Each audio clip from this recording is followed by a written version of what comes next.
शानदार सदी पूरी कहानी।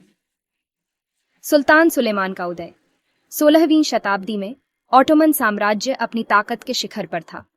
इस साम्राज्य के महान शासक सुल्तान सुलेमान ने अपनी जीत और ताकत से पूरी दुनिया में अपना नाम बना लिया था। लेकिन इस शासक के दिल में सिर्फ विजय की भूख नहीं थी, बल्कि वह ऐसा इतिहास बनाना चाहता था जिसे आने वाली पीढ़ियां याद रखें। अलेक्जेंड्रा हुर्रम सुल्तान का आगमन। एक दिन अलेक्जेंड्रा नाम की एक ईसाई लड़की जो यूक्रेन के पास के इलाके से थी, क्राइमियन टाटारों द्वारा पकड़ ली गई और उसे गुलाम बनाकर ऑटोमन साम्राज्य में बेच दिया गया। उसे महल के हरम, राजा की पत्नियों और दासियों का निवास में भेज दिया गया। वह बहुत बुद्धिमान थी और जल्दी ही महल की भाषा और रीति रिवाज सीख गई। सुल्तान सुलेमान की नजर उस पर पड़ी और वह उसकी खूबसूरती और बुद्धिमानी से प्रभावित हुआ। सुलेमान ने उसे अपना पसंदीदा बना लिया। जल्द ही अलेक्जेंड्रा इस्लाम धर्म स्वीकार कर लेती है और उसका नाम बदलकर हुर्रम सुल्तान रख दिया जाता है। हुर्रम सुल्तान का उत्थान। हुर्रम को सिर्फ प्यार नहीं चाहिए था, बल्कि वह सत्ता की भूखी थी। सुलेमान ने उससे विवाह कर लिया, जो कि उस समय के नियमों के विरुद्ध था।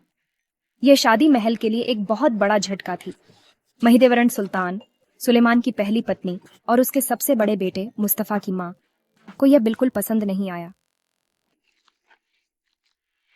धीरे धीरे हुर्रम ने अपने विरोधियों को हटाना शुरू कर दिया।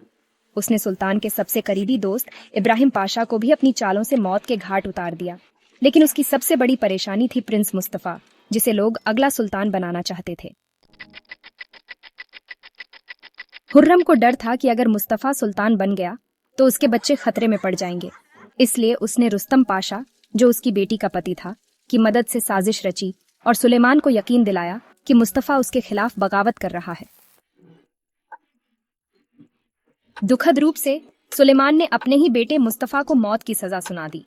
पूरी जनता रो पड़ी और महिदेवरण सुल्तान पूरी तरह टूट गई। इस फैसले ने पूरे ऑटोमन साम्राज्य को हिलाकर रख दिया। हलीमा सुल्तान का आगमन। ऐसे कठिन समय में एक नई शख्सियत महल में आई, हलीमा सुल्तान। वह बेहद खूबसूरत थी। उसकी नीली आंखें, गोरी त्वचा और लंबे भूरे बाल थे। लेकिन उसकी असली ताकत उसकी बुद्धिमानी, बहादुरी और चतुराई में थी। हलीमा का असली उद्देश्य था साम्राज्य को बचाना और निर्दोष लोगों की रक्षा करना। उसने खुद को एक डॉक्टर के रूप में पेश किया और जल्द ही सुल्तान और उसके परिवार के सभी सदस्यों की दोस्त बन गई। राजकुमार उससे प्रेम करने की कोशिश करते, लेकिन वह अपनी तेज बुद्धि से उन्हें मात दे देती थी। कुछ ही महीनों में हलीमा ने महल की कई समस्याओं को हल कर दिया और लोग उसकी प्रशंसा करने लगे। हुर्रम सुल्तान का पतन। हलीमा सुल्तान की वजह से धीरे धीरे हुर्रम सुल्तान की सच्चाई सबके सामने आ गई। सुलेमान, महिदेवरण, हफ्सा सुल्तान और सभी बच्चों ने महसूस किया कि हुर्रम ने महल और साम्राज्य को बर्बाद कर दिया था। सुलेमान को अपनी गलतियों का एहसास हुआ। उसने सभी से माफी मांगी और खुद से नफरत करने लगा कि उसने हुर्रम के प्यार में अंधे होकर इतने गलत फैसले लिए। गुस्से में आकर सुलेमान ने हुर्रम को तलाक दे दिया और उसे मौत की सजा सुना दी। उसे महल के अंदर दीवार में चुनवा दिया गया, जहां वह तड़प तड़प कर मर गई। एक नया युग। इसके बाद सुलेमान ने ऐलान किया कि अब से किसी भी राजकुमार को सत्ता के लिए नहीं मारा जाएगा। सभी राजकुमार अपनी मर्जी से जीवन जी सकते थे और शादी कर सकते थे, बस उन्हें सही रास्ता चुनना था। हलीमा सुल्तान ने इस फैसले को लेकर पूरे महल में एक बड़ी दावत रखी। सभी लोग खुश थे, लेकिन किसी को नहीं पता था कि वह रातों रात चुपचाप महल छोड़कर चली गई। सुबह जब सब जागे तो उन्होंने पाया कि हलीमा ने सबके लिए एक पत्र छोड़ दिया था। उस पत्र में लिखा था, अच्छाई और सच्चाई के रास्ते पर चलो। तुमने अपने पुराने पापों को समझा, अब भविष्य को बेहतर बनाना तुम्हारी जिम्मेदारी है। हलीमा सुल्तान की विरासत। सुलेमान ने हलीमा की सिखाई गई बातों को अपनाया। अब ऑटोमन साम्राज्य में राजकुमारों को नहीं मारा जाता था। परिवार पहले से ज्यादा खुश और सुरक्षित था।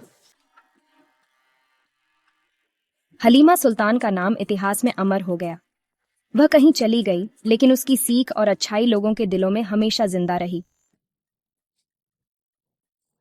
ऑटोमन साम्राज्य ने फिर से अपनी खोई हुई शान पाई और एक नया स्वर्ण युग शुरू हुआ।